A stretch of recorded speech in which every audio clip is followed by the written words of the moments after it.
মা কিতা রান্তাছ?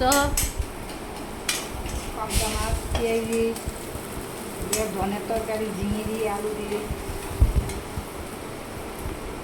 এখানে হচ্ছে আমের চাটনি, তারপর মাছের ডিম দিয়ে বেগুন দিয়ে ভাজি, তারপর এদিকে পাঁঠার মাংস আর পোলট্রির মাংস হবে, তারপর এদিকে ঝিঙে আলু দিয়ে বড় মাছ দিয়ে, আর এখানে মা রান্না করছে পাবদা মাছের ঝোল। এদিকে মাছগুলি ভাজি হয়ে গেছে। তো এদিকে আরও রান্না হবে আজকে সানডে স্পেশাল ডিম। তো তোমাদেরকে দেখাচ্ছি রান্না হওয়ার পর কি কি রান্না হলো।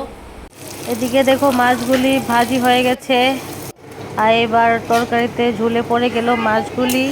দেখো কত সুন্দর করে মা রান্না করেছে, ঝিঙে আলু দিয়ে মাছ, ডিম দিয়ে হবে, ডিম পেঁয়াজি। এই দেখো এদিকে মটন হয়ে গেছে প্রায়। দেখো মা রান্না করে ফেলেছে মটন। একটু চিকেনটা দেখো। আর এদিকে চিকেনটা জল ছেড়েছে, একটু টাইম লাগবে জলটা হতে, জলটা মজতে। এদিকে চিকেনটা হয়ে গেছে, দেখো জলটা শুকিয়ে গেলেই হয়ে যাবে চিকেন। আর এদিকে মাটন তো হয়ে গেল। আর এদিকে আমাকে টেস্ট করার জন্য দিয়েছে, দেখো। দারুণ। ফাইন হয়েছে, দারুণ হয়েছে, মাটনটা ভালো সিদ্ধ হয়েছে। ঝালও ঠিক আছে।